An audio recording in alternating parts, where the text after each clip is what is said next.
5ാമത്തെ മൂവിയായിരുന്നു തട്ടത്തിൻമറയത്ത് എന്ന് പറഞ്ഞു. അപ്പൊ ആദ്യത്തെ മൂവിനെ പറ്റി എന്തായാലും പറയണല്ലോ. അതെ, വിജി ബാലേട്ടൻ ആ വിളി എന്തായിരുന്നു? ബെസ്റ്റ് ആക്ടറിന്റെ വിളി അത് വേറെ ഒന്നുമായിട്ടും കമ്പയർ ചെയ്യാൻ പറ്റില്ല.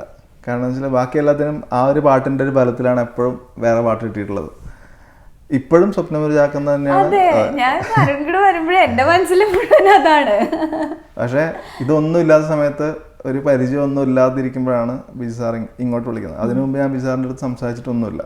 അപ്പൊ അതെങ്ങനെയായിരുന്നു? അതൊരു റേഡിയോ ആയിട്ടൊരു പ്രോഗ്രാമിൽ ഞാൻ പാടിയിട്ടുണ്ടായിരുന്നു. അപ്പൊ അത് ജഡ്ജ് ചെയ്തിരുന്ന ബിജു സാറാണ്. അപ്പൊ അതുപോലെ എനിക്ക് അറിയില്ലായിരുന്നു. കാരണം പുള്ളിയുടെ പാട്ടുകൾ അറിയായിരുന്നു. പക്ഷെ അപ്പൊ ബിജു സാറിന്റെ ഫേസ് അത്ര ഫെമിലിയർ ആയിരുന്നില്ല. അത് കഴിഞ്ഞ് ഒരു 6 മാസം കഴിഞ്ഞിട്ടാണ് ഇങ്ങനെ ബിജു ബാലാണ് എനിക്ക് അരുണിന്റെ വോയിസ് ഒന്ന് ട്രൈ ചെയ്യാൻ താല്പര്യമുണ്ടെന്ന് പറഞ്ഞിട്ട് വിളിക്കുന്നത്. അപ്പോൾ സ്വാഭാവികമായിട്ട് ഞാൻ വിശ്വസിക്കില്ല. കാരണം എൻ്റെ നമ്പർ ഞാൻ കൊടുത്തിട്ടൊന്നുമില്ല. അപ്പോൾ ഞാൻ അപ്പം തന്നെ ഓക്കെ ശരി എന്നൊക്കെ പറഞ്ഞ് ഫോൺ കട്ട് ചെയ്തു. ഷിജു ചേട്ടനെ വിളിച്ചിട്ട് ജസ്റ്റ് ഒന്ന് കൺഫേം ചെയ്ത്. കൺഫേം ചെയ്ത സമയത്ത് പുള്ളിക്ക് ഓർമ്മയില്ല. പക്ഷെ കുറെ കഴിഞ്ഞപ്പോൾ ഇങ്ങനെ ആലോചിച്ചിട്ട് പറഞ്ഞു, അരുണിന്റെ നമ്പർ ബിജി ഇങ്ങനെ കൊണ്ടുപോയിട്ടുണ്ടായിരുന്നു എന്ന് തോന്നുന്നു. അപ്പൊ തന്നെ തിരിച്ചു വിളിച്ച് സോറിയൊക്കെ പറഞ്ഞു. അപ്പൊ പുള്ളി ചിരിച്ചു. അതിന്റെ തൊട്ടടുത്ത ദിവസം തന്നെയാണ് ഇവിടെ കലൂരായിരുന്നു പഴയ സ്റ്റുഡിയോ. അപ്പൊ അവിടുന്ന് ജസ്റ്റ് ഒന്ന് പാട്ട് റെക്കോർഡ് ചെയ്തു. പ്രതീക്ഷിക്കൊന്നും വേണ്ട, നമുക്ക് നോക്കാമെന്നുള്ള രീതിയിൽ. അത് കഴിഞ്ഞിട്ട് 8 മാസം ഉണ്ടായിരുന്നു. 8 മാസം കഴിഞ്ഞിട്ടാണ് റിലീസ് ആവണേ. അപ്പൊ അതിനിടയിൽ കുറെ പേര് എൻ്റെ വോയിസ് തന്നെ യൂസ് ചെയ്താൽ മതി എന്നുള്ള രീതിയിൽ സംസാരിച്ചതുകൊണ്ടാണ് നടന്നത്. അതെ, സഫലമായി. ആ പാട്ടൊന്ന് പാടിത്തരുമോ? പാടാം. സ്വപ്നമൊരു ചാക്ക്, തലയിലത് താങ്ങിയൊരു പോക്ക്, ഉടയവനറിഞ്ഞു വിളി കേട്ട് ഇവന് വഴി കാട്ട്. ഒരു കഥ പറയാത്തൊരു കഥ പറയാം, നുണതരി കലരാത്തൊരു കഥ പറയാം. അകലെയാണിവനുടെ കഥയിലെ നാട്, അവിടെയാണിവനുയരരുളിയ വീട്.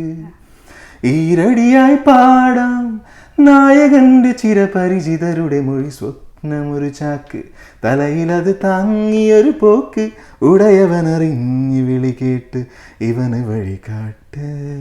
Thank you so much. നേരിട്ട് കേൾക്കാൻ പറ്റിയതിൽ സന്തോഷം. ഞാനും കുറെ നാൾ കൂടിയിട്ടാണ് പാടുന്നത്. ഓക്കെ, ഇത് എനിക്ക് തോന്നുന്നു ഇതിന്റെ ആ ഉപയോഗിച്ചിരിക്കുന്ന രാഗം മാത്രമല്ല, അതിന്റെ ലിറിക്സിനും ഭയങ്കര ഇമ്പോർട്ടൻസ് ഉണ്ട്.